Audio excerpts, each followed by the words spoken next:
High বন্ধুরা, good morning, শুভ সকাল সবাইকে। সবাই কেমন আছো? আশা করি ভালোই আছো। তো এটা দেখো একদিন আগের ব্লগ।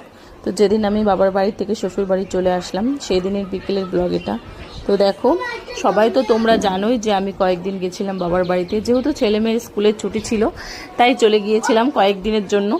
আর তারপরে এখন 4-5 দিন থাকার পর বাড়ি চলে আসছি। ছুটি শেষ বলতে পারো, কারণ স্কুল খোলার সময় হয়ে গেল আর স্কুলের অনেক কাজ বাকি আছে, তার জন্যই চলে আসলাম। আর বাবা মা আমাকে দিতে ছাড়তে এসছে। তো বাবা মা এখান থেকে ছেড়ে আবার মামার বাড়ি চলে যাবে, সেখানে একটা অনুষ্ঠান আছে সেই কারণে। তো আমরা দেখো টোটোয় করে কৃষ্ণনগর চলে আসলাম, কারণ যা রোদ গরম, দুপুরে খাওয়া দাওয়া করে বেরিয়েছি তো বাবা মা গরম আর ভালো লাগছে না, তাই টোটোয় চলে আসলাম। নিয়ে আসলে এই যে নিয়ে আসলাম হচ্ছে মিষ্টি কুমড়ো। মিষ্টি কুমড়ো দিয়ে কি হবে? সকালে বাজার করেছিলাম, বাট মিষ্টি কুমড়োটা নেওয়া হয়নি। আলু দিয়ে মিষ্টি কুমড়ো দিয়ে তরকারি, মিষ্টি কুমড়ো দিয়ে একটু তরকারি করবা আর রুটি হবে। আর এই যে চলে এসেছে তোমার ফেভারিট জিনিস, এই যে পাকা আমের মৌসুম শুরু হয়ে পাকা গেছে। পাকা একদম পাকা আমের মরশুম স্টার্ট। তোমার দিদি ভাইয়ের মজাও স্টার্ট একদম। আর এখানে আর এই যে নিয়ে আসলাম হচ্ছে একটু চপ নিয়ে আসলাম। চপ, এখন চপ মুড়ি খাবো, অল্প করে খাও। আর এখানে আটা ছিল না, আমুল দুধ আছে, আমুল দুধ একটু চা করো। একটু আগেই বাড়ি আসলাম, এবার চাটা খেয়ে আবার রান্নায় লেগে পড়ি। তো বন্ধুরা দেখো, চলো চলো চলো চলো চলো। দেখো বন্ধুরা, সন্ধ্যাবেলার আয়োজনটা দেখো, কি কি খাচ্ছ দেখি একবার, গামলাটা দেখাও শোনা। এই যে চপ মুড়ি, বেগুনি, শসা, চা, একবারে সব যে কি হবে আজকে এই গরমে খেয়ে দে।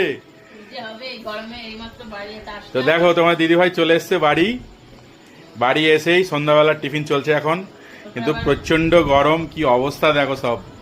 এই যে বাবান, কামড়ে কামড়ে খাও, কামড়ে কামড়ে খেতে হয়। তো এই যে বহুত দিন পর এই যে একজনকে দেখাচ্ছি, কেউ হয়তো চিনবে না এই মানুষটাকে। তো এটা হচ্ছে তোমাদের দিদি ভাইয়ের বাবা, মানে আমার শ্বশুর মশাই। আর এনার সঙ্গে তো পরিচয় আছেই, এনাকে আর বললাম না কে। হ্যাঁ বলে কি দেবো, মাঝে মধ্যেই তো দেখে। তো এটা হচ্ছে আমাদের শাশুড়ি মা। হ্যাঁ, তো বাবা মা মেয়েকে দেওয়ার জন্য এসছে, আমি যাইনি এই গরমে, বারবার যাওয়া আসা, তাই বললাম তুমি এক কাজ করো, তোমার বাবা মাকে নিয়ে চলে আসো। তাই এই যে তোমার দিদি ভাই, হ্যাঁ এই যে চলে এসছে বাড়ি কিন্তু। তো চলো, আর বেশি কথা বলবো না, কারণ আমার চাটা ঠান্ডা হয়ে যাচ্ছে কথা বলতে গিয়ে, তাই তো। ওকে, চাটা খেয়ে নিই।